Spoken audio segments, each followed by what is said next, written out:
Hi friends, ಎಲ್ಲರಿಗೂ ನಮಸ್ಕಾರ. Big ಬಾಸಲ್ಲಿ Rakshita ಮತ್ತು ರಘು ಇಬ್ಬರು ಸೇರಿ ಒಂದು ಆಲೂಗೆಡ್ಡೆ ಫ್ರೈನ ಮಾಡಿದ್ರು, ಮೊಟ್ಟೆ ಹಾಕಿ. ಅದಂತೂ ತುಂಬ ಟೇಸ್ಟಿಯಾಗಿ ತುಂಬ ಚೆನ್ನಾಗಿ ಬಂತು. ನಾನು ಫಸ್ಟ್ ಟೈಮ್ ಟ್ರೈ ಮಾಡಿದೆ. ಮಕ್ಕಳಿಗೂ ಕೂಡ ತುಂಬ ಇಷ್ಟ ಆಯಿತು. ಸಿಂಪಲ್ಲಾಗಿ ಒಂದು 5 ನಿಮಿಷದಲ್ಲಿ ಆಗುವಂಥ ಒಂದು ಫ್ರೈ ಇದು, ಆಲೂಗೆಡ್ಡೆ ಫ್ರೈ. ಇದನ್ನು ಯಾವ ಥರ ಮಾಡೋದು ಅಂತ ನೋಡೋಣ. ಮೊದಲು ಒಂದು ಪ್ಯಾನ್ಗೆ ಸ್ವಲ್ಪ ಎಣ್ಣೆ ಹಾಕಿ, ಎಣ್ಣೆ ಬಿಸಿ ಆದಮೇಲೆ ಸಣ್ಣಕ್ಕೆ ಉದ್ದಕ್ಕೆ ಕಟ್ ಮಾಡಿರೋಂಥ ಆಲೂಗೆಡ್ಡೆನ ಹಾಕ್ತಾಯಿದ್ದೀನಿ. ನಾನು ಒಂದು ಆಲೂಗೆಡ್ಡೆ ತಗೊಂಡಿದ್ದೀನಿ, ಮಿನಿಮಮ್ ಒಂದು 1/4 kg ಅಷ್ಟಿತ್ತು. ಅದನ್ನು ತಗೊಂಡಿದ್ದು ಇದನ್ನು ಈ ಥರ ಕಟ್ ಮಾಡಿ ಚೆನ್ನಾಗಿ ಫ್ರೈ ಮಾಡ್ಕೋಬೇಕು. ಇದಕ್ಕೆ ಸ್ವಲ್ಪ ಉಪ್ಪು ಹಾಕಿ ಫ್ರೈ ಮಾಡಿ. ಆಲೂಗೆಡ್ಡೆ ಉಪ್ಪು ಹಿಡಿತಿದೆ.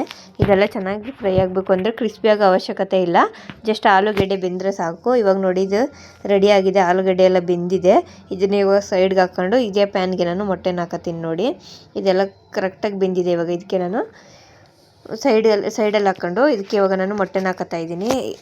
ಮೊಟ್ಟೆನ ಹಾಕ್ಕೊಂಡು ಇದಕ್ಕೆ ಇವಾಗ ರುಚಿಗೆ ತಕ್ಕಷ್ಟು ಉಪ್ಪು ಮತ್ತು ಚಿಲ್ಲಿ ಪೌಡ್ರನ್ನ ಹಾಕತ್ತಾ ಇದ್ದೀನಿ. ಅಚ್ಕಾರದ ಪುಡಿ ಒಂದು ಅರ್ಧ ಟೇಬಲ್ ಸ್ಪೂನ್ ಅಷ್ಟು. ಮಕ್ಕಳಿಗೆ ಖಾರ ಆಗುತ್ತೆ ಅಂತೇಳಿ ನಾನು ಚಿಲ್ಲಿನ ಬಳಸ್ತಾ ಇಲ್ಲ, ನೀವು ಬೇಕು ಅಂದರೆ ಚಿಲ್ಲಿನ ಹಾಕೋಬೋದು. ಇದೆಲ್ಲ ಇವಾಗ ಚೆನ್ನಾಗಿ ಮಿಕ್ಸ್ ಮಾಡ್ಕೊಳ್ಳೋಣ. ಬರೀ ಜಸ್ಟ್ ಮೊಟ್ಟೆ ಮತ್ತು ಉಪ್ಪು, ಅಚ್ಕಾರದ ಪುಡಿನ ಈ ಥರ ಚೆನ್ನಾಗಿ ಮಿಕ್ಸ್ ಮಾಡ್ಕೊಂಡು ಇದಕ್ಕೆ ಇವಾಗ ಫ್ಲೇವರ್ಗೆ ಅಂತೇಳಿ ನಾನು ಗರಂ ಮಸಾಲನ ಹಾಕ್ತಾಯಿದ್ದೀನಿ. ಜೊತೆಗೆ ನಾನು ಒಂದು 1/4 ಟೇಬಲ್ ಸ್ಪೂನ್ ಅಷ್ಟು ಪೆಪ್ಪರ್ ಪೌಡ್ರನ್ನ ಹಾಕ್ತಾಯಿದ್ದೀನಿ. ನಿಮ್ಮ ಆಪ್ಷನಲ್ ಬೇಕು ಅಂದರೆ ಹಾಕೊಳ್ಳಿ, ಮಕ್ಕಳಿಗೆ ಇಷ್ಟ ಆಗುತ್ತೆ ಅಂತೇಳಿ ಹಾಕಿದ್ದೀನಿ.